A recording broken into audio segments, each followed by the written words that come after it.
Welcome to Sober Dad Crew, the podcast where we talk about all things sobriety, recovery, parenting, music, tattoos, work, and more. For more information, please visit soberdadcrew.com. My guest this episode is Tristan Amor. He's a sober dad, barber, and kayaking enthusiast. We talk about the impact of drugs and alcohol on parenting and marriages, the difference between being sober and being in active recovery, and the difference between someone wanting you to listen and someone seeking your advice. Please note, this episode talks extensively about suicide. All right, Tristan, welcome to Sober Dad Crew. How you doing? I'm good. So can you just tell the folks just a little bit about yourself? Yeah, my name's Tristan. I've been sober for 5 years. I'm a barber at Crow's Nest Barbershop. I'm married. I have a 14-year-old daughter. And that's kind of the basic of who I am and what I'm doing.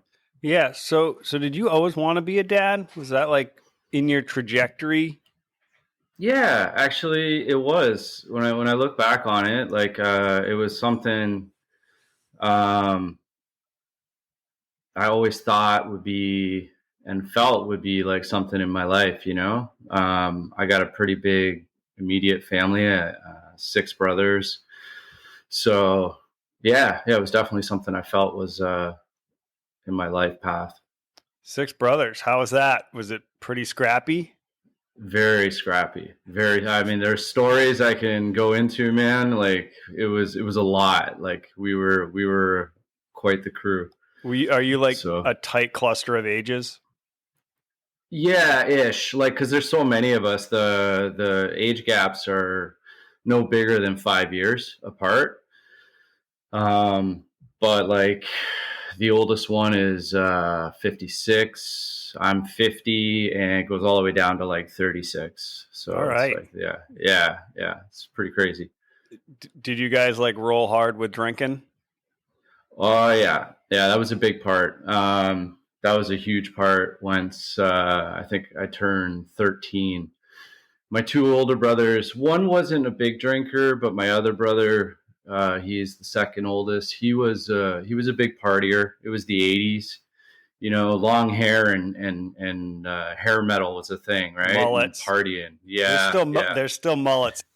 I do a lot of them at the shop, man. Yeah, so, it's like weirding back. I can't. Yeah. I will confess a little bit, because I'm 53, that I did try and do like the Bono 80s mullet. Oh, dude. You know, back in the day. But my hair's like too curly, so confessions. I had one myself, so don't worry about it.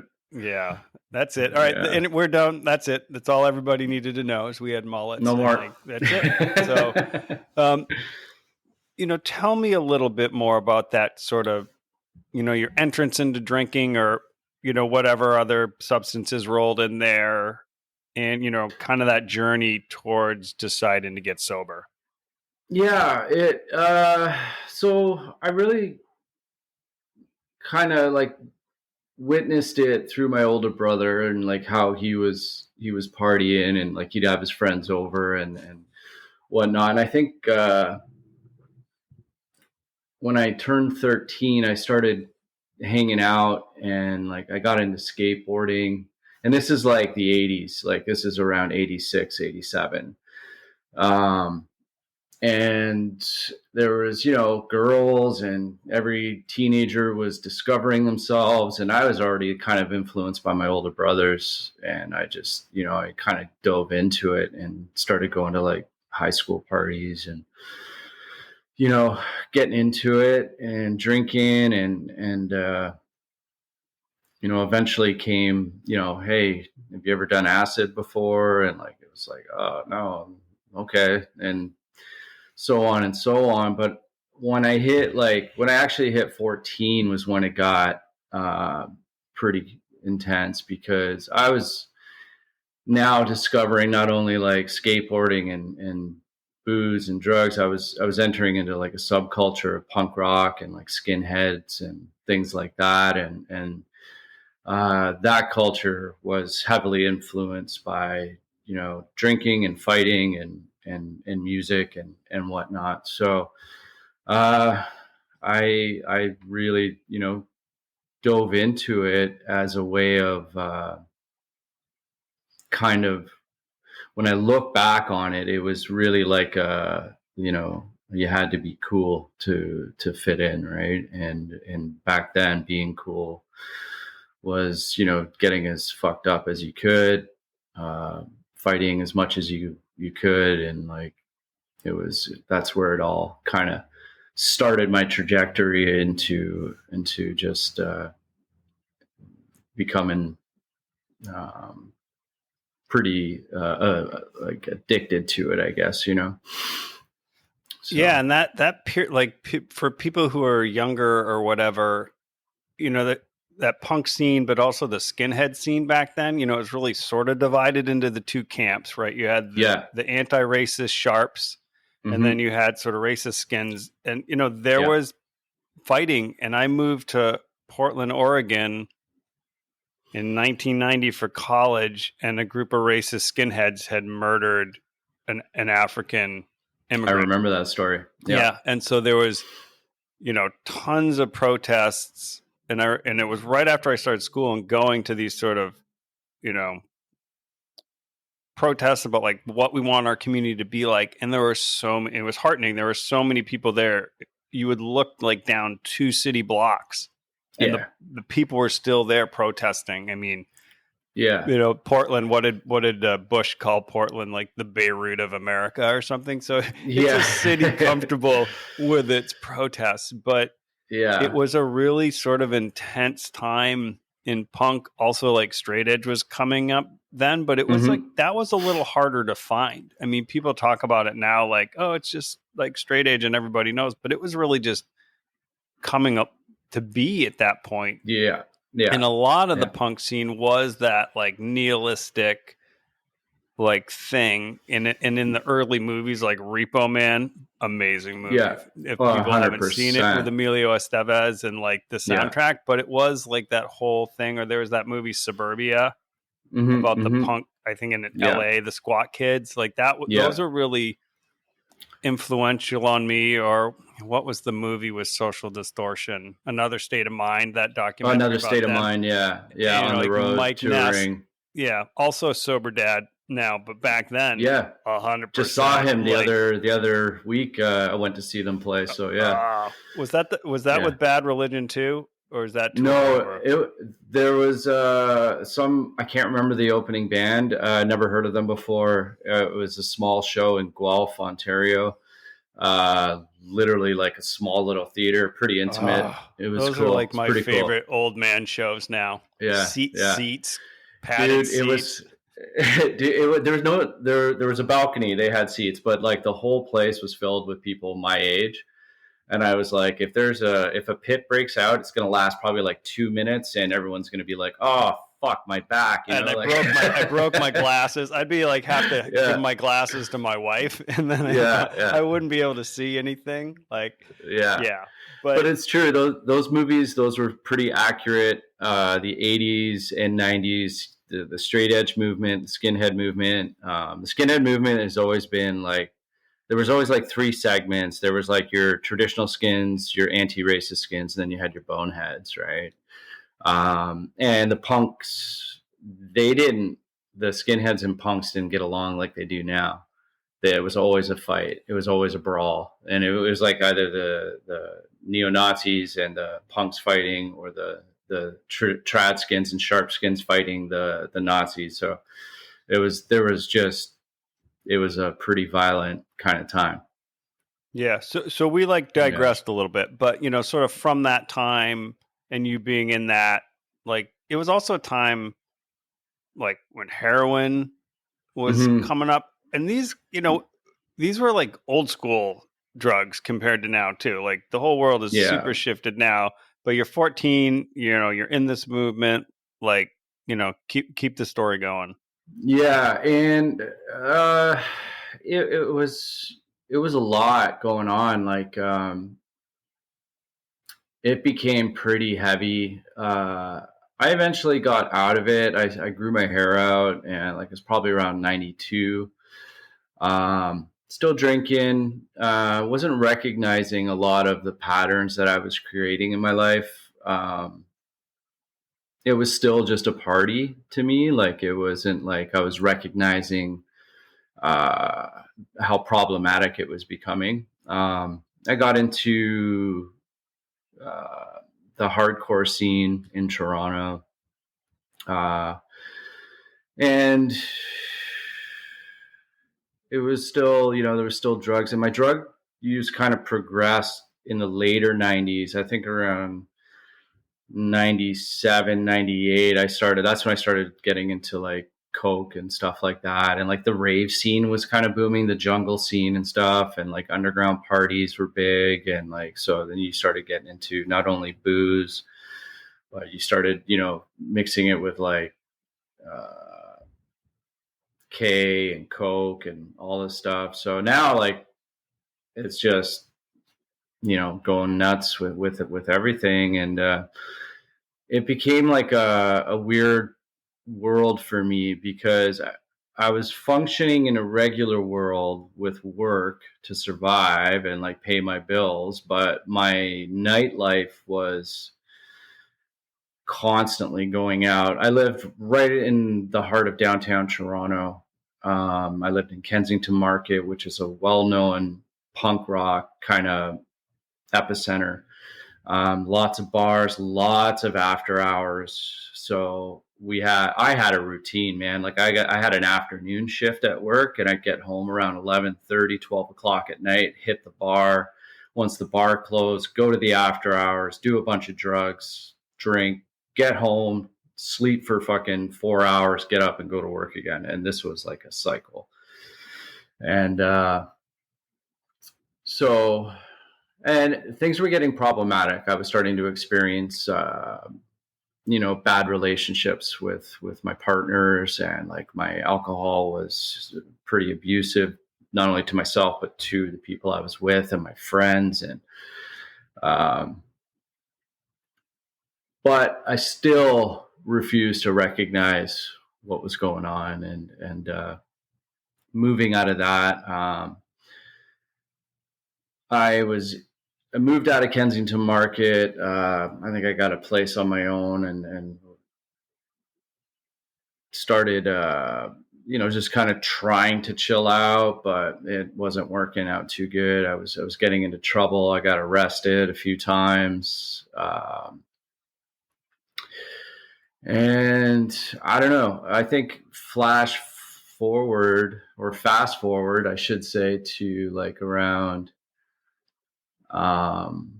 2007, I moved back in with my parents because I was like in and out of bad relationships. Drinking was becoming like super problematic. And I ended up moving in with my parents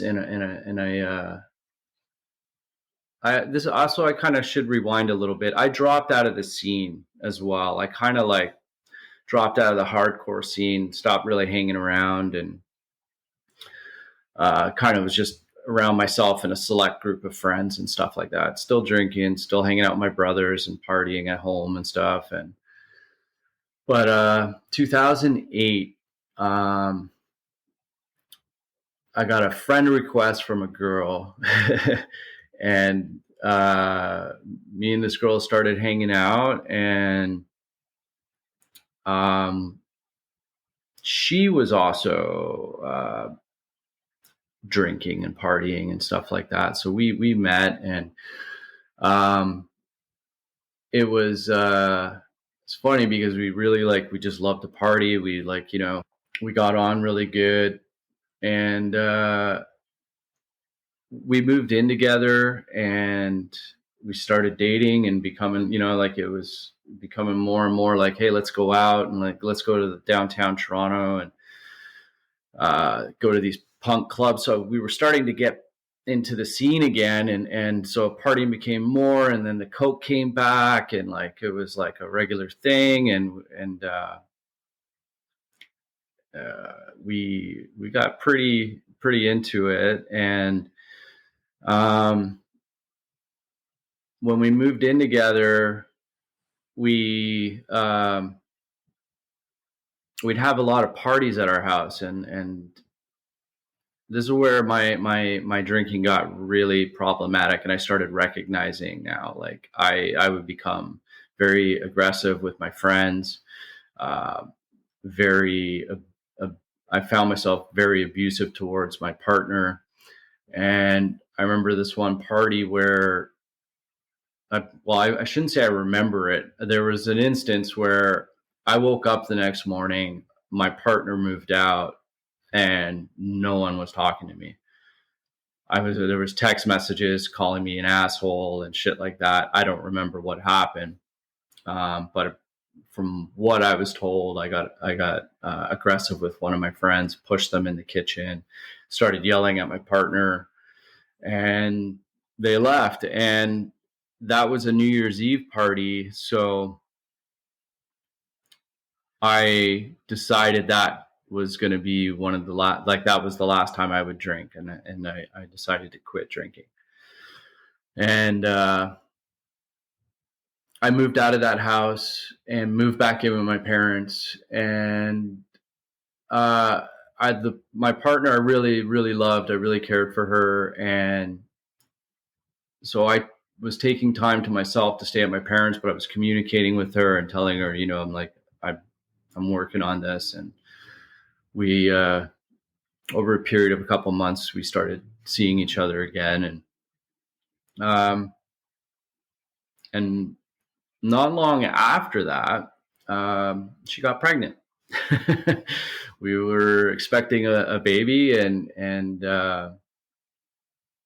things started changing as I was getting sober. Lots of positives were happening. I started playing music, and again, I was in some bands before back in the day, but started playing music. I started getting into cars and hot rods, and we started a car club, and like all this amazing stuff started happening. And it was that was around like 2009. All this started kind of unfolding, and around 2010 my daughter was born, and that was like the most amazing experience of my life. Like I was completely blown away by coming from a family of all boys to having a girl. It was like, yes, I've succeeded. Yeah, like it just was like, wow, like this is unreal. And so a lot went on through that time. I achieved a lot of things in that sobriety. We recorded an album with my band. The car club was pretty successful. We were traveling. We were hanging out with people in New York. We were friends with the Rumblers Car Club, and which is run by Roger Muret from Agnostic Front. And so we were like really intermingled with the hardcore scene down there and the car scene. And at that time, I was just working in trades. I was a glass cutter for like 14 years. And I had a friend who I met he was a barber. Because I was looking for a place to get my hair cut in Toronto. And like every barber shop was run by like an old Italian guy. When I lived in Chicago, it was like that. Yeah. Like with the Playboys. Yeah. Like no woman has ever crossed the threshold of this environment. Yeah. It was before this sort of resurgence of barber culture, which, I definitely want to touch on. Yeah. And that's kind of where I was going is just, I put out a post on Facebook. Does anybody know any barbershops? And immediately a buddy of mine put out, you got to go check out Blood and Bandages. And I was like, that sounds cool. I'm going to go there. And I went there. And this guy, he brought me in, sat me in the chair, and asked me what I wanted, told him what I wanted. But I couldn't even pay attention to the haircut. I was looking at this barber next to me. He looked so cool. He had all these tattoos, looked like a Mike Ness. And I just like got my haircut, left. But I knew the next time I went back, I wanted to get my haircut by that guy. And when I went back, I sat in that guy's chair. His name was John, and we became buddies. And he was telling me how he wants to open his own shop. And I said, well, dude, I'm a glass cutter. I cut mirrors. I do all this stuff. I can do your whole shop. I go, the one thing is, though, if I do your shop, you got to give me haircuts for life. He's like, deal. So sure enough, as we talked about that, the guy that cut my hair originally walked in, looked at John and said, we got to talk. And I got out of the chair after my haircut. There was no one else in the shop. I left. They started talking. Half an hour later, I got a text. He goes, well, I just got fired. So I don't know what happened, but I don't know if he had like cameras in the shop or microphones, something. Well, right. Or you know, he recognized you and you nabbed his client? Something. I don't know, man. And so out of that conversation, Crow's Nest Barbershop was born. And I started going there for haircuts, and me and John became buddies. And a few months later, he asked me if I wanted to learn to cut hair. And this is around the time my wife's pregnant too. So I was unfortunately not in the position to take him up on that offer. So, but a couple years later, going through the ropes of glass cutting, I was just over it. And still, like, you know, like life is good. Me and my wife moved out to Brantford, Ontario with our daughter. And Brantford, Ontario is about like just an hour outside of Toronto. And we were still working in Toronto. So we were commuting, both my wife, my daughter, 5 a.m. in the morning, coming home at 9 o'clock at night. Just brutal. And I was over it. I was like thinking about John asking me if I wanted to learn to cut hair. So I reached out to John, keeping in mind this is a couple of years after he asked me. And I'm like, hey, man, you still want to teach me how to cut hair? He's like, I can't. I got 2 guys I'm already teaching right now. I'm kind of full.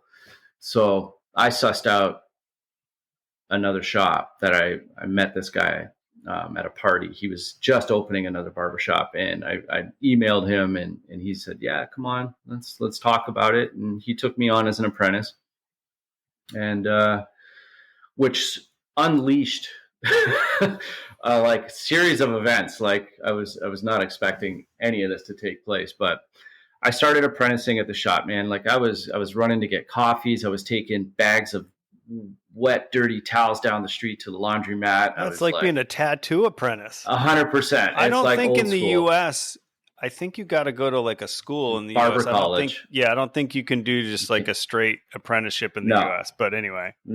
Yeah, it's basically old school tattooing apprenticeship style. We don't have barber schools in Canada. I think there's a few spread out through Canada, but not in Ontario. There's no barber schools. So I start working there. I'm doing all this dirty work. I'm learning to shave heads with a straight razor. I'm doing shaves on people. I'm doing really fucking horrible haircuts on my friends.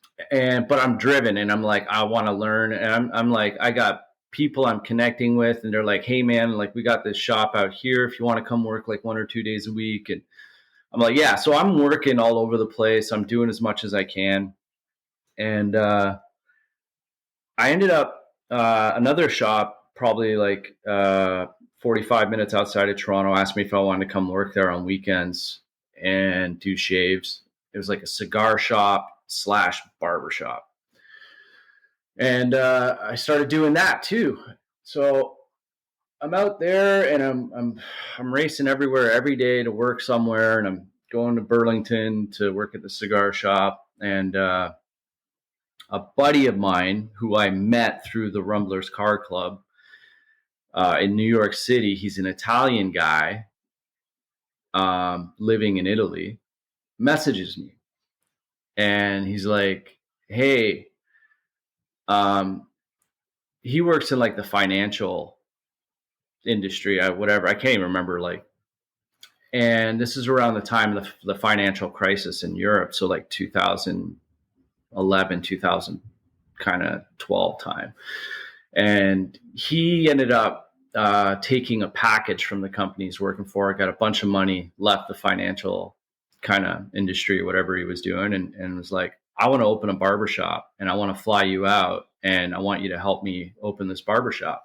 Going to Italy, right? So I go to Italy and I worked there for 2 months. I'm like opening this barbershop. I'm doing interviews with Vogue magazine because his wife works for Vogue. I'm doing all these parties with all these like Italian celebrities. I'm traveling to Florence. I'm working in the center of Florence doing shaves for this barbershop for these big Vogue Men's Fashion Week parties.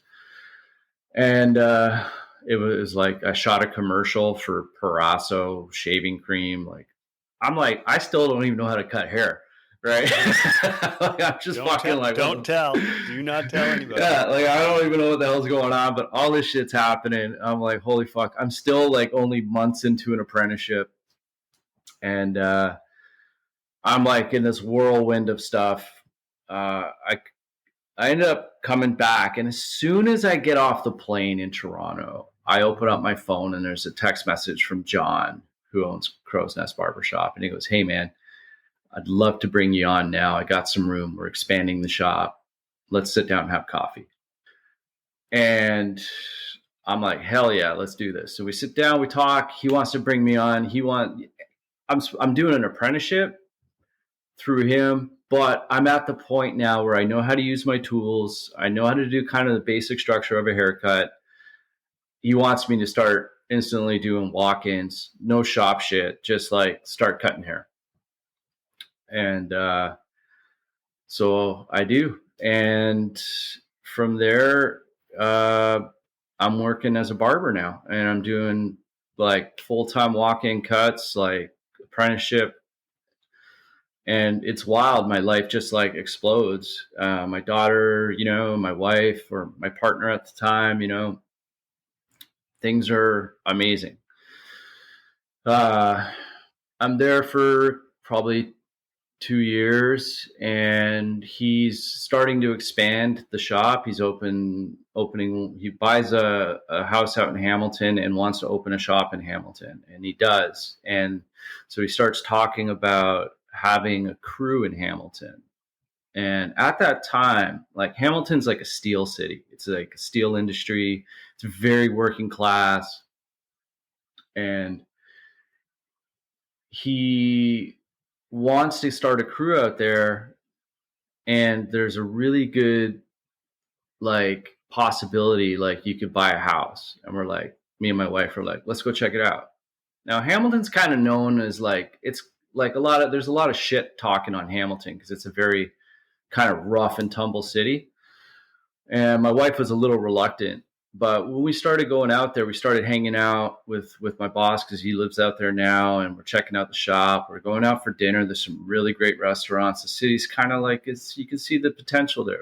We got a buddy that's a real estate agent. We start looking at houses. We get a house. So now we're living in Hamilton, and but I'm still working all the way back in Toronto, so I'm doing the commute again. And I'm now about like 3-4 years into my sobriety, and there's a lot of stress, a lot of work, and like there's the shops blowing up in Toronto. Again, I'm still working there. And I can't remember exactly when it happened, but I think it started to like, life was good. I think I got a handle on things, and like I think I can handle a drink.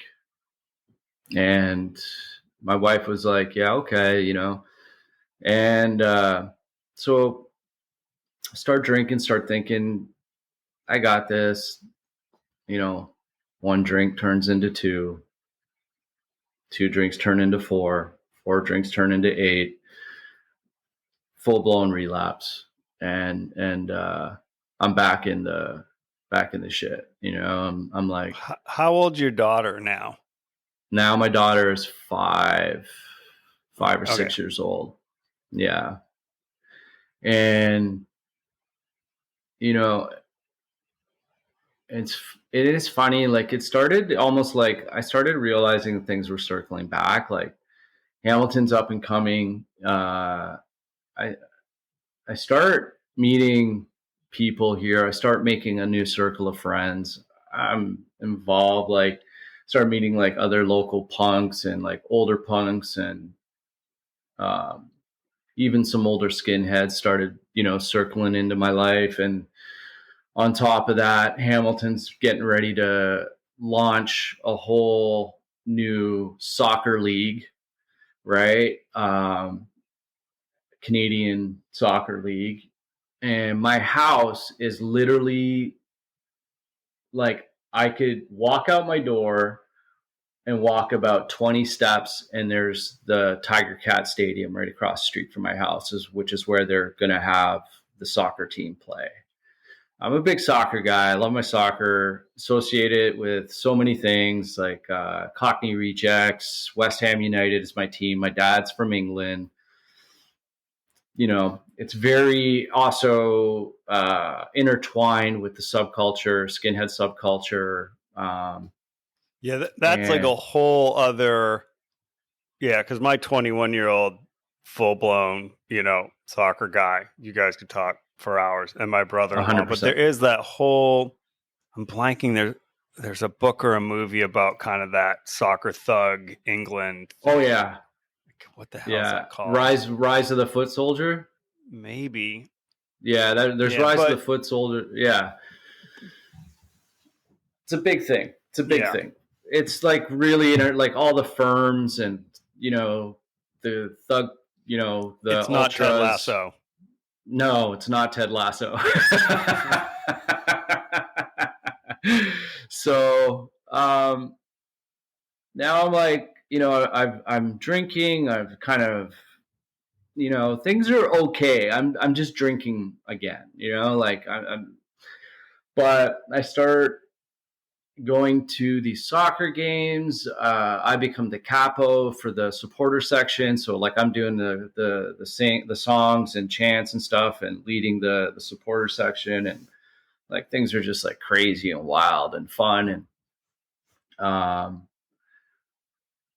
but it's starting to happen again. Like, it's starting to that part of me is starting to emerge where it's becoming problematic. I'm reassociating with like violent mentality, and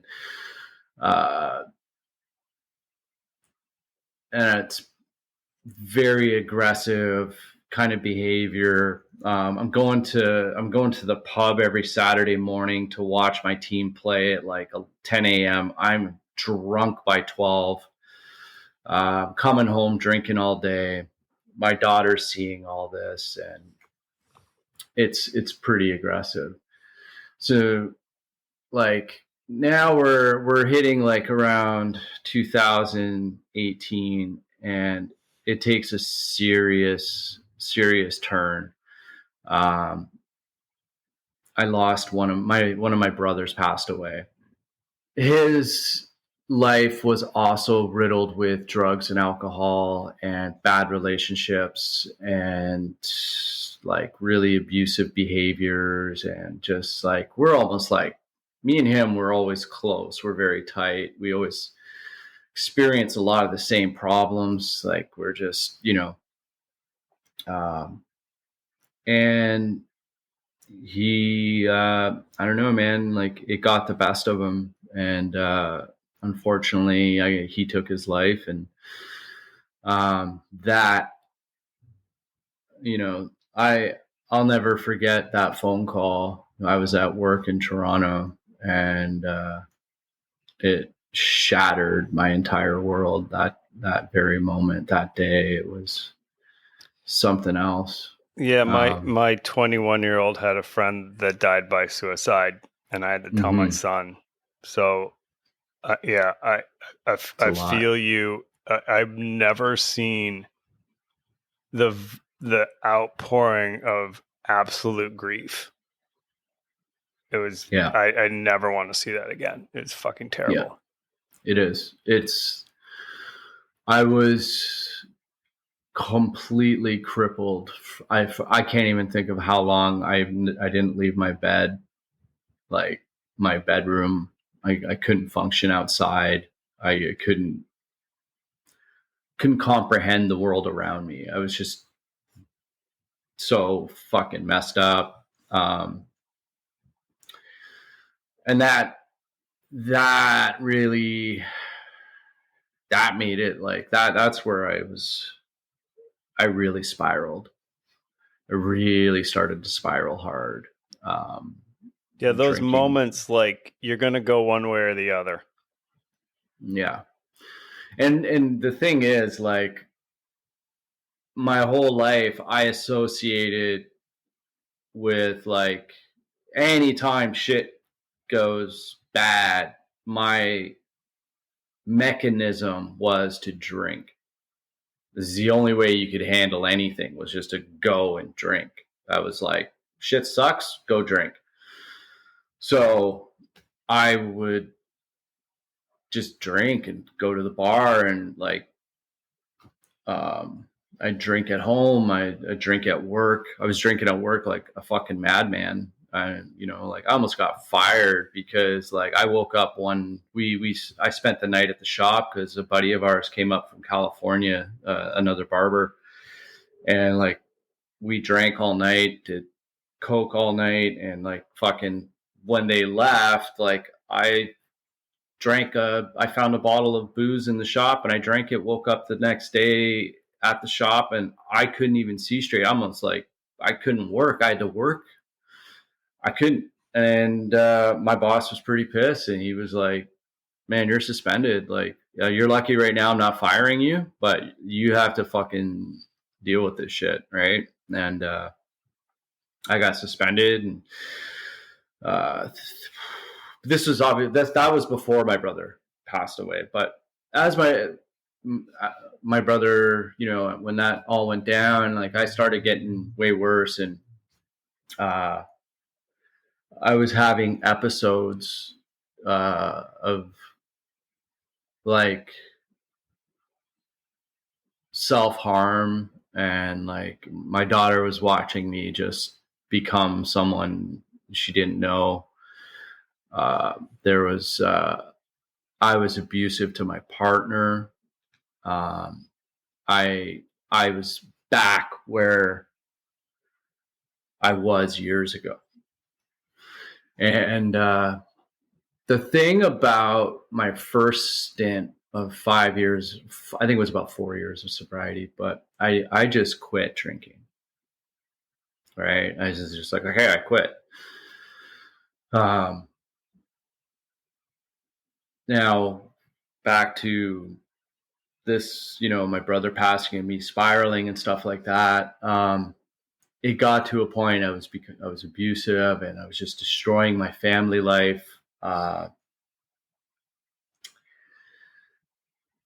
It was June 2020, or no, June 2019. Sorry, I uh, I was on a tear, and I my marriage was falling apart. I was falling apart. I'm still reeling from all this stuff with my brother and, like, kind of spiraling way out of control. And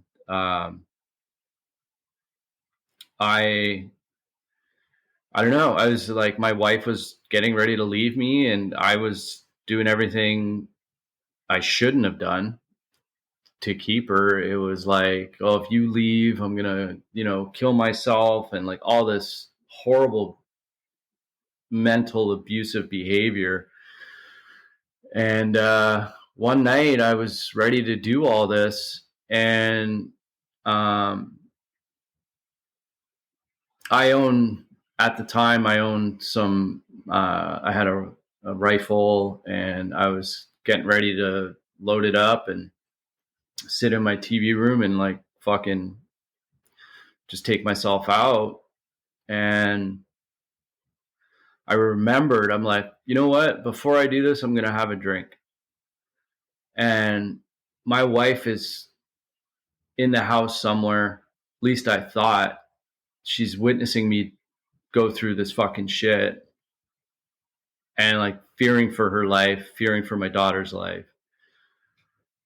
And I know I got a drink somewhere, and I realized I had a 6-pack of beer in the trunk of my fucking car. And I go, okay, I'm going outside. I walked out my door, down my steps to go to my car, and I was met by a cop with a gun in my face telling me to get on the fucking ground. And got on the ground and was like detained. I was arrested. I was like blown away. Everything was fucking happening. Like, I was taken to the hospital for a psych check. And I was released that next day on my own recognizance. And that was the day I decided I'm checking into AA. And I think about that beer that I was going for saved my life. The gun in your face too, saved right? my life too. Yeah. Weird irony, but yeah. Yeah. The universe is a fucking mysterious place. 100%. And it's not. And exactly. That was a moment in time where I'm so grateful for. I'm so grateful for my wife to do that. I obviously had to move out. I started instantly. I went to my first AA meeting, which was one of the most profound experiences I ever had. It was when I was called up for my first 24-hour chip, and I broke down in tears. Like, I cried something so deep that I can't even explain it. It was so profound. And it was like the very first step of AA is to, surrender, to the fact that you're powerless over alcohol. And like, it literally, I fucking felt that. Like, it was just this deep surrender, this deep sadness and deep realization that I'm never able to drink. I walked out of that meeting, and it was very close to the beach. It's weird. The setup's on Lakeshore. I just crossed the street out of the parking lot, walked down to the beach, and I cried for like another 2 or 3 hours, just letting all this stuff out. And I also went out of my way to seek some therapy to kind of address this stuff. And I'm still reeling in like grief and shit like that from my brother. I'm still like addressing all this stuff, but now I'm like, I realize there's more to sobriety than just fucking quitting drinking. Yeah, a lot. Yeah. So, I start talking I was also kind of like getting into yoga now and stuff like that. And I met this guy, Steve, who is a yoga teacher and a mindfulness cognitive therapist. And started talking to him, and we would meet one-on-one. And I was also pointed in the direction of this lady, Rebecca, who is a ceremonial breathwork teacher or coach. And so I started seeing them, and I had, really good discussions with my therapist, but I was also moving in this direction with this breathwork person. And that breathwork was some intense experiences. Like, there was trauma that I was experiencing from my brother's loss that was being moved through me, I guess. It's I don't know if you've ever done breath work. No, and you talk just a little bit about that so people kind of get what it is. So it's a breathing technique where it's not like yogic breathing or anything like that. It's a very accelerated form of breathing and a breathing technique. It's hard to explain the technique itself, but what it does is basically it's like a fast pass to trauma release. It bypasses like your nervous system that's locked into a survival mode technique, or not a technique, but like your survival mode that you're living in is bypassed, and it basically allows your body to stop sitting in survival mode and just let go.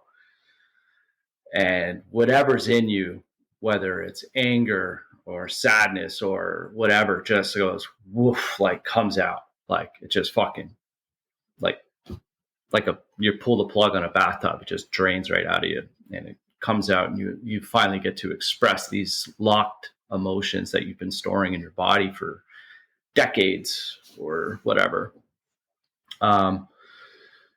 So I started doing that and dealing with the grief of my brother. And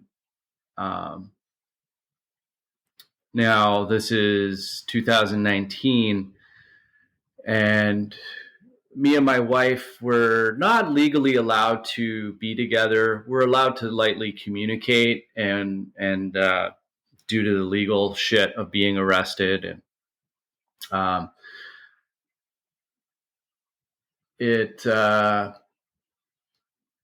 she's seeing progress, and like, I'm dealing with the legal things. I'm, going to AA meetings on the regular, and me and my wife we're talking, we're doing good.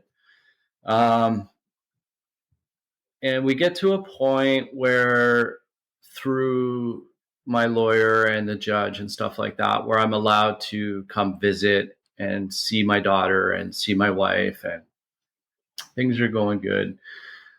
And then COVID happens and the whole fucking world shuts down. And I'm like, my AA meetings are canceled. There's fucking can't work. The whole can't work. The barbershop shut down. My wife works in an industry where she had to go to work. She still had to go to the office every day. She works in transportation. My daughter's at home by herself. She's like 8 at the time. No, 9, 10 years old, 9, 10 years old at the time. So, so now I'm basically living at home. Everything's like really, weird. The world's all screwed up. Everything's going online. And, I didn't like it. I couldn't do therapy online. I was trying to do yoga online, and just like it was just not good. Like it was horrible. Like I just didn't like any of it. I felt when I tried to do my therapy, it was so wasn't good. I didn't feel connected properly. So I started taking steps back from the online presence. I was spending a lot of time with my daughter. Things are good. They're all right. They're not great, but they're good. I'm still sober. And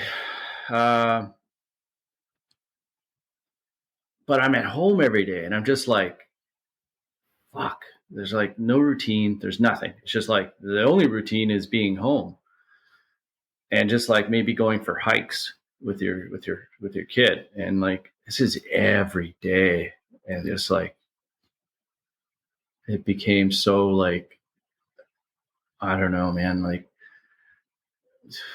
it was like, I was thinking like, what, like, I would wish I could just drink just to break up the patterns of like this fucking like mundane shit, Yeah, right? Like, it was running on a treadmill.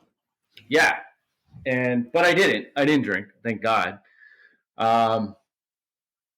But I was, eventually, like, I got through the main shutdowns. Eventually, barbershops were allowed to operate, with restrictions or certain things. We could only cut hair. We couldn't do beard trims or shaves. Fucking weird. So stupid. Right. But, and, like the world's changing. Like things are happening, man. Like fucking, like you're starting to see like people like, oh, to be vaccinated, not to be vaccinated, like all this shit, like, and I got vaccinated, I did all that, like I'm like all about like science and all that jazz, and like, and I'm starting to see like the world just start to like divide, and like people are like going right, people are going left, all kinds of shit, and it was like really stressful, like seeing all this stuff unfold. And people are just like, I was getting like really fed up, I was really angry, I was like really hard to be around. And my wife and we're doing okay, like we're good, my daughter and I are okay. And um but I wasn't really paying attention to it, like I wasn't paying attention to some of my behaviors. I was unaware, I guess, of um, let's go, let's say we're about a year and a half into COVID, and maybe 2 years. And it's like, I don't know, my wife and I are just existing. We're not like, we're not really close. We're just almost like roommates. It felt like we're not. Um, my daughter's like shied away from me. Like me and her, my daughter and I were like, I should mention this, is that my daughter and I, since she was born, have been like super close. We've always been close. And like you, we talk about everything. We talk very openly. One thing for me was raising her not the way my parents raised me. I wanted her to have a very deep emotional foundation. I wanted her to be very deeply connected to herself. Um, and I really, even though throughout my years of like being an alcoholic and just being a shit show, there was still that part of me that didn't want her to grow up the way I did. Which I'm going to touch on is, like that closeness with her started to sever as she started entering into like her 12 years old, kind of heading into teenage years. Her and mom started becoming very, very close. And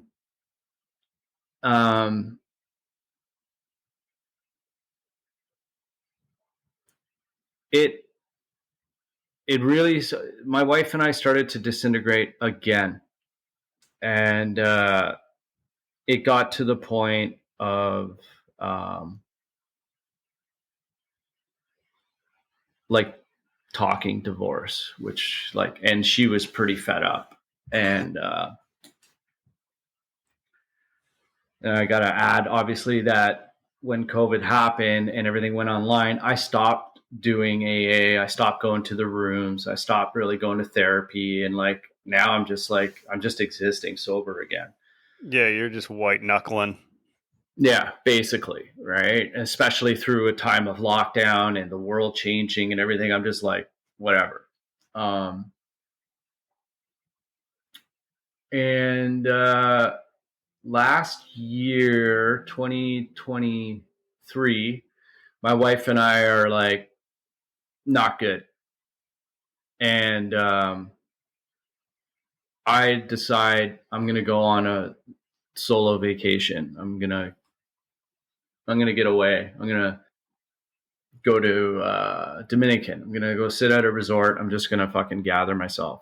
And I started seeing something online. I can't remember. And also like being sober at that time. I've got sober friends. I got people in the sober community. I got a friend, Chris Howe, who is very active in recovery. He's got a podcast. He's dealt with PTSD, and like me and him have shared and talked, and we became really good friends and stuff. And but I saw this thing. I can't remember where I saw it. Someone may have posted it in an Instagram story, but getting ready to go on this trip, and I see this thing about a book called "The Body Keeps the Score," and it's about trauma and PTSD. And I decide I'm going to check that out. And I do the audiobook. So I'm on my trip and I'm listening to this audiobook, and it's talking about the effects of PTSD. And I start realizing that's me. I start hearing this shit and I'm like, that's fucking me. I've got trauma. I got shit like that I need to figure out. And I realize recovery or being sober is so much more than just staying sober, that there's work to be done, and that my behavior over the last 4 years is a result of basically just being dry drunk, right? I'm still sober, but I'm expressing the symptoms of an alcoholic. I'm still expressing the symptoms of someone that's been traumatized, and I'm just an asshole still, basically, right? So, I guess a sober asshole's still an asshole. Exactly, right? So that's basically it. You're still you use the alcohol to fucking self-soothe these symptoms. And I start reading that book, and it just fucking changes everything. Something starts shifting. I start recognizing shit. I start like going, oh, okay. And now I'm coming back from this vacation. The word divorce hasn't been used yet. The word I'm leaving you hasn't been used yet. But I'm like sensing something's really wrong. The edge is there. It's right in front of me. And I get back and she's like, I'm done. I'm over it. And I'm like, but wait. I just figured this shit out. I listened to the book. Well, I figured something out. Like, I instantly, from that moment on that trip, I realized I'm going back to therapy now. I'm going back. Things are open. I'm gonna talk to my doctor. I want to find out if I need to be diagnosed with something. I want to understand if I have PTSD, what my depression is, I want to know. And so I'm booking an appointment with my therapist. I'm booking an appointment with my breathwork coach again, and I'm booking an appointment with my doctor, and I'm like fucking razor sharp focused. One of my brothers starts talking to me about attachment theory. I don't know if you've ever read Attachment Theory or the book Attached. Like a zillion years ago, I was foster parent, so like a lot to that. And now I'm a step parent, right? So also building relationships with kids who are fully formed when you meet them, So like, yeah, that's cool. It. Yeah. So I'm on this like tear, and my brother talks to me about this book Attached, and it's discussing attachment theory and the attachment styles. And I read that, and that's when everything clicked. That's when I understood my trauma, my past trajectory into where I was now. I started understanding my behaviors, my protest behaviors. I started recognizing where my attachment style came from with my parents. I understand why I started drinking. I like everything just was like, it just, I knew. And it just made things so much more clear, so much more simpler. And that's when I realized now I'm in recovery. Now I'm doing the work. Now I feel sober, properly sober.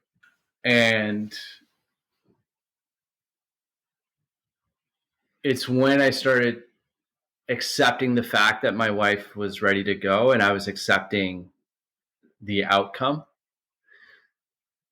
I remember I said to her, okay, I'm like, okay, let's do this. But before we do this, I want to give you time. I want to hold space for you so that you can tell me how I hurt you, tell me how you feel, and tell me what you need and have wanted to tell me all these years and you never felt safe enough to do. This is the one last thing I want to do for you, because now I understand how I made you feel so unsafe physically, mentally, and emotionally. And we sat and we talked. Well, she talked and I listened, and we cried, and we all of a sudden held each other, and we looked at each other and realized we still love each other. And I knew my goal from there was to continuously make my wife and my family feel safe and heard and understood. And that point where we were about to split apart, and now me realizing my recovery and me understanding all the shit that I had to sit in and sit with and feel, started bringing us back. And now we're, a year and a half later and doing really good. So I mean, I always say there's a light at the end of the tunnel. The tunnel might be long and the light might be faint, but you just take a step and just take a step and take a step. Now, did you do a similar thing with your daughter, right? Because you had to rebuild there too, I'm sure. I did. That was a very tricky part. And it actually, it was, me and my daughter, we used to do a lot of daddy-daughter dates, and we go out for lunch and do all these cool things, and those kind of stopped. But as my daughter's heading into teenage years, things are funny as a dad. Boys are cute. Things are happening, and I started recognizing things, and I knew I had to re-enter her life in a safe manner, and for her to feel safe and trust me. And she's witnessing that I'm making progress with my wife, her mom, but things are still on edge. We're spending time together. We're talking, and things are okay. But it's when she was like, she started like feeling safe enough around me to tell me who she thinks is cute, that like, and me not being like, what do you know? Yeah, Not being I'll the kick his ass, blustery asshole dad thing. yeah, yeah, Rocking chair, my no, shotgun on the porch, touch my daughter, which is really deeply fucking sexist shit. 100%. Yeah, Very like, fucking sexist, for the record. toxic. It is very toxic, very sexist. And like she started seeing that, like she felt safe enough to like kind of go, you know, like, hey, I like this guy and whatnot. And she even, I remember like she came to me and was just like, a couple months after, a couple of those situations, she was just like, she thanked me. And I was like, for what? And she was like, just for your reaction, like for you, the way you handled that. And I was like, like I want to be like, well, yeah, it was just like, it made me kind of see what she needed even more. Right. Yeah. Like she needs a safe person. She needs a safe dad and someone she can trust. And so it's been a good solid stretch and it's a good balance now too. Like her mom is really involved with her and I'm really involved with her. And we've got such a great dynamic now that like, like yesterday, she texted me. She said that, Dad, are you home? And I wasn't. I was out, and she's like, I really want to spend some time with you. Do you think we can go to the mall? We love shopping. We love going to the mall, just having fucking retail therapy. So she's like, can we hang out? I really want to spend time with you. And I'm like, I'm on my way. I'll be right there. So yeah, show me, don't tell me that I'm important. Yeah, got home. And she didn't want to talk right away. And I was like, cool. We got in the car and we headed out to the mall. I'm like, so what's going on? She's like, I don't want to talk about it. I'm like, okay. We got to the mall and then she just fucking unloaded. So, I'm like, I thought you didn't want to talk about this. Well, now I fucking do.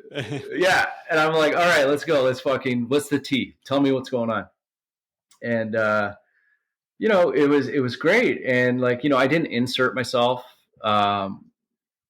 Which is, I think, very important. Like it's important not to be like, well, I think you should. Yeah. I have to work hard at that. And I read somewhere, someone told me it's like, even asking is like, are you wanting me to listen or are you wanting advice? Because those are, I mean, they can be both, but like, I need to know like what you're seeking. That was like really helpful to me to be like, right. Yeah. They don't always actually want you to say anything. They just need to say the thing that's in their heart and their head. Exactly. They just want to get it out. And as a teenager, like they don't want your advice. Maybe they do, but they don't really want it. They just want to fucking spill. And I'm good with that. Like I'll offer little bits of fucking, bits of wisdom or advice or whatever, but it's very minimal. Like I'd rather just listen and let her get it out. Yeah. I mean, it's interesting as they enter the teenage years, right? And like, she's of the age when you were going hard. Yeah. So like, what are those conversations? Have you like, I remember with my now 21-year-old at one point, he was 12 or 13. I'm like, oh, this kid, like, he doesn't know what methods he does. Like, I was like, I got to fucking tell him what this stuff is. Cause he doesn't even like know. So like, what are those conversations like? Well, she's witnessed the shit show that was me, right? She's seen what her, she saw her uncle, my brother, in a casket. You know what I mean? She's seen firsthand the demise of our relationship, like my wife and I. She's seen firsthand what drugs and alcohol does, right? And I'm like, fuck, man, this shit's gonna wear off onto her. She's gonna rebel. And do you want it's fucking mind blowing because we're like, I think dad, she came to me, she's like, Dad, and I'm okay with this. I don't give a shit. Like, this is your thing, this is your thing. Because when I was her age and I came to my dad, like, with fucking a shaved head and boots and tattoos at 14, that was me rebelling. That was me, my daughter, she came to me and she says, Dad, I'm a Christian now. I got a Bible. I'm like, fuck yeah, right on. Like, okay, no problem, Dad. Let me just steer you to some progressive Christians. But yeah. I'm like, God, just do your thing, right? Like, whatever. I'll keep an eye on it, but like,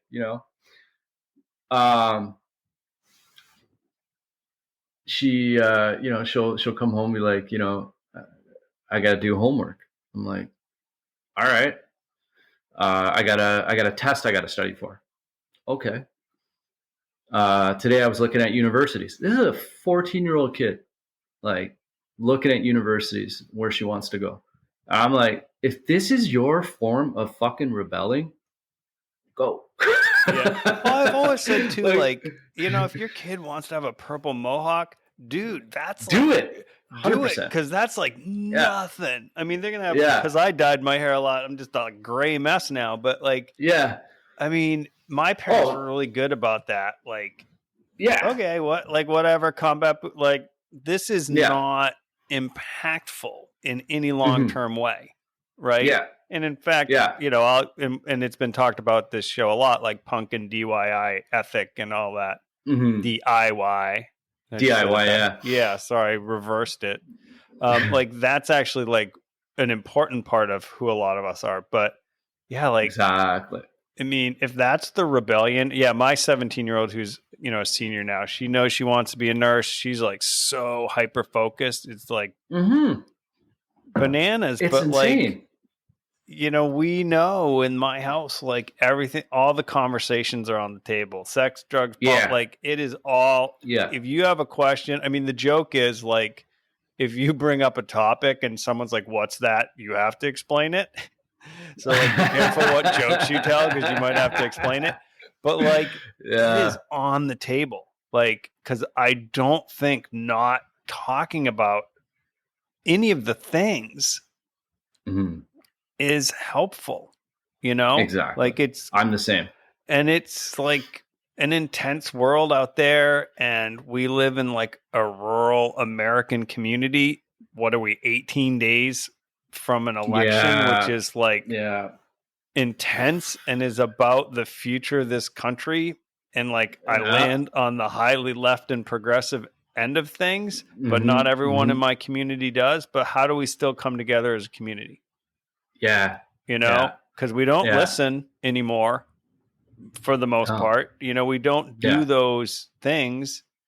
And it's a community where there's a lot of like migrant labor, and there's divisions there. All the hot topics. All the hot topics. I mean, the interesting place that you see the coming together, because we're a small enough town, we don't have an American football team. We got to be clear. So we have soccer, and that's the place where a lot of intersection is happening. Right. So like, my 12-year-old is like playing high school varsity soccer. She's a very, very good soccer player. Wicked. Yeah. So, and like, badass and tough, but also like kind, and beautiful and all that. But it is on the sports field that you're seeing this come together. And there's a book, and I'm not going to remember the book, but it's about a town in Maine. I grew up in Maine, and it was about like an industrial town in Maine. And there was a lot of Somali immigrants. And this town had never won a state soccer championship. And the guy had been coaching that team for 25 years. And the book is it's really awesome. And the first practice, once there's this sort of influx of African refugees, he gets to practice, and the Somali kids are all one side, the town kids are on, and he makes them go every other kid. His story fucking chokes me up. And that year, that team won the state soccer championship, and 7,000 people watch that game. Wow. Amazing. And it's like those little, like that one guy not only changed the life of those kids, but showed that community Unity. Yeah. unity and the Mm-hmm. beauty, like, of, to me, like what America should be, which is you welcome everybody, and it's Mm-hmm. messy and it's bumpy, but we Yeah. all want better lives, and we figure out how to do it for everybody. Yeah. 100%. All right, 100%. let's levitate in tone a little bit. So you got your first tattoo at 14. Yes, I did. Yes, I did. In a fucking kitchen done by a biker with my brother. Well, there you go. Stick and poke, or No, it was a machine. He Yeah. was a tattoo artist. He was Okay. he had a shop, but like he suffered some illness that he had to shut down and like work from home kind of thing. Like he was like probably the OG of working from home. yeah, which is like wild in tattoos. So Yeah. also, one thing we haven't even talked about is kayaking. Oh, okay. And like that's like a thing for you. So it's a big thing for and me. I'm guessing there's a tie-in to sobriety with that. So can you kind of 100%. like you go on these solo kayak trips? So like tell the people. Okay. So I mean, when people think of kayaking, I think they either think of like whitewater kayaking or like recreational kayaking down a lake in a fucking pelican. Or like I do with my kids, where we get 20 feet off of shore and they just want to swim off the kayaks. Yeah, exactly. My wife and I are like bobbing out there with the Yeah. Yeah. I got into kayaking through a friend of mine. She was in the same scene. We knew each other from Toronto. She was a punk rock kid, and she moved out to Hamilton. Went through some messy stuff with her ex, and started a new life for herself. And one of those things was she got a kayak, and I saw her posting her paddling out in Lake Ontario, which is one of the Great Lakes, and I was like, "Fuck, damn, that's cool looking." Right. And since I was a kid, have loved being in the water. Like I was always the first kid in the pool, the last kid out. Like just love beaches, water, whatever. And I can remember like I wanted to try it, and I got like a fucking Amazon inflatable kayak. Like I was like, fucking, let's go. And me and my wife, we have these things up here. I don't know if you guys have them down there, but we have conservation areas, which is like basically a park, a forested park. Like I'm in the Finger Lakes in New York. Yeah. So lots of water, lots of lakes, and and those kind of things. So we would go to these conservation areas just outside of Hamilton, where I live now, and I brought our inflatable kayak, and my wife got a stand-up paddleboard, and I got in the kayak and I started paddling around, and instantly was like, fuck, this is so cool. And so now I was like, well, I need a better kayak, and I got a better inflatable kayak because it was all about, to me, and they fit portability. In your car. Exactly. So I started that, and then I saw this really good inflatable kayak that was like a regular hard body kayak, and I was like, I gotta have that one, and I got that one. And then I was like, you know what I haven't done is go camping yet. And my friend who got me inspired to kayak, she was doing kayak camping, and I was like, I want to try that. So I had this inflatable kayak that had some storage in it. It was still an absolute death trap, because if water ever went in it, it would just fucking sink. Right. Had no bulkheads whatsoever. But I decided I'm going to load this bad boy up and put all my gear in it and paddle out to this campsite. We have way out east, about 4.5 hours outside of Toronto. It's called North Frontenac. And there's an island that we like, and it's about 15 to 20 minute paddle. in a big lake, and I'm in this really nice inflatable kayak with all my gear, and I'm just absolutely struggling in it because it's so weighed down. And I'm like, I'm going to die out here. Like, this is not safe.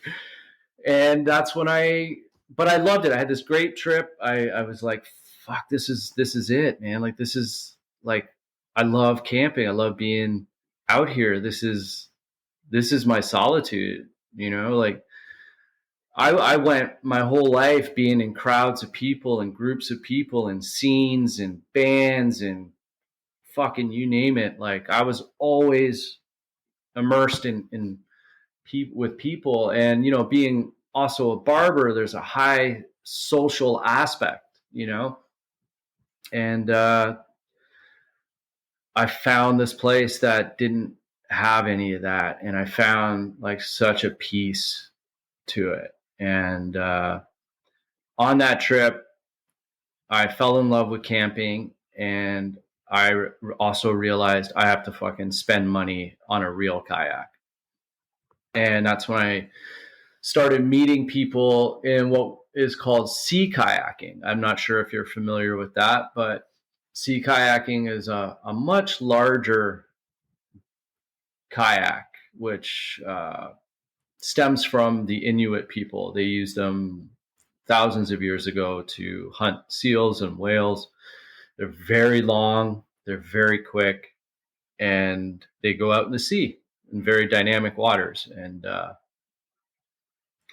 so I started getting into a community here of sea kayakers. And I got myself my first sea kayak, which is like a 16-foot fiberglass kayak, and it has storage, and it's fast, and it's fucking very tippy. And it's something you have to really learn to get used to. And I started hanging out with this community and learning and advancing and learning all these amazing techniques, and going out into big water. Like Lake Ontario is a very big lake. It can be pretty dynamic. It can be pretty rough and fun. And I paddle with some really good people, and we do some pretty cool shit. We do some current stuff in the Niagara River, which is, if you're familiar with the Canadian and the U.S. border, we have the Peace Bridge in between, and below is the Niagara River, which has got high currents and very fast moving water. And I went out there and practiced, and it was pretty crazy shit. So but what I found is that it is a place for me to be in a kid-like state now. It's where I get to play again. It's where I get to be fun and happy and peaceful. And it's different from the bars. It's different from the clubs. It's different from the parties. It's like me and my wife are having this conversation. It's like when like, I'm 50 years old, right? So I've seen some shit. I'm like, I've done all the shows. I've gone to concerts. I've fucking been in all the hardcore pits you can imagine. I've had my face split open. I've done all the stage diving. Sometimes going to a show, as I'm sure you know, is a lot of fucking work to go to a show. I go to bed at like 9 o'clock now. Like, I don't. It's a lot. So yeah, we're old. It's official. It's official, bro. Like, can't do anything about it. Yeah. So my wife, she's 8 years younger than me. She's still got a lot of energy. She wants to go to live shows, and she told me like she got tickets for Social Distortion, and I'm like, she's like, you want to go with me? I'm like, like, I'll go, but man, I'm not going to be fun, man. Like, I'm not that guy, right? Like, so, we went, and I wasn't fun. I wasn't like, like, I actually had a shitty time at the show. It was great to hear the band. I couldn't see the band because there were so many people in front of me. I'm Right. 5'8", fucking anyone 6 foot and up just Well, you're blocks my view. You're taller than me. So I did not have the best time. It was a lot. They used to call me the mini punk when I was like 14. Oh yeah. So I'm short stuff, man. Like, yeah. So and I was talking to my wife about it. I'm like, it's not who I am, and it's not my idea of fun. Like, for me, fun is being in my kayak. That's where I get to play. That's where I get to like just play with the water, play in the boat, and like just experience fun in a different kind of mentality. It's like I haven't played like a kid, in so long, and that's what I get to do in my kayak. It's like I get to edge my kayak. I get to roll upside down in the water, and I get to cruise through beautiful lakes and scenery and just explore. And I get to go adventure out into the wilderness. And, that is my fun. And I think that's the kind of stuff that also just makes you a better parent and a better partner. Because you're finding a way, it's meditative, it grounds you, it keeps you present. Like, that is what, especially if you're like fighting the demons, and I'll be 15 years sober in February, and amazing. I don't really think about it much anymore. My wife's sober. Like, we met in COVID, and like sobriety is sort of the foundation, or one of the big foundations for us. So it's like, that's what our world is built around. And there is a point, at least for me, where I was like, I don't even think about this anymore. Yeah. Like, I realized that it was that and my depression, they were the devil on your shoulder. But I just remember walking one day and being like, oh, like, depression will always be there for me. It is so reliable. It's like ready to just jump in and take the steering wheel. So like that was the lesson, was like, oh, right. It's like, you can't rely. It'll always be there. You just cannot, like, it's like an arrow, and you cannot put that arrow anywhere near the bow because it will shoot. Yeah. Might shoot straight, might shoot anywhere, but you cannot. That arrow has to stay in the quiver. 100%. Yeah. I get what you're saying, man. Yeah. Yeah. And when I got that whole, in the beginning, where I realized that I had to start doing the work in recovery, like, I got my doctor to do some tests and some stuff. And that's when I realized I was diagnosed with severe anxiety and mild depression. My anxiety is greater than my depression. They usually are some, like, let's just call it a cocktail. There's like usually there's some mix. Like, my wife's a therapist, so there's usually some mix. You might be higher on the depression or lower on the anxiety. I had that same, you have that mix, and they're like, the way they come together is like not good. It like makes you a dick. 100%. Yeah. And I didn't know this. Yeah. Like, you don't know. I didn't know what a lot of the driving factor was behind a lot of my mechanisms. So, yeah, I mean, I remember talking to this therapist and being like, I think I'm like, have a little malaise. She's like, malaise? She's like, you are fucking depressed. Like, she was great. She just called me on my shit. Yeah. She's like, malaise? Like, what? Like, you're so stupid. Like, you are depressed. Like, super depressed. So, yeah. It's wild. Yeah. Wow. This was awesome, man. I super appreciate you. Yeah. This was great. I really appreciate the invite to come and talk on this. This was fantastic. Thanks for listening. Sober Dad Crew is a DIY project by Stephen Kimball, who writes, edits, and produces the show. To support the show, please review it where you listen to podcasts, or visit soberdadcrew.com to buy some merchandise or make a donation.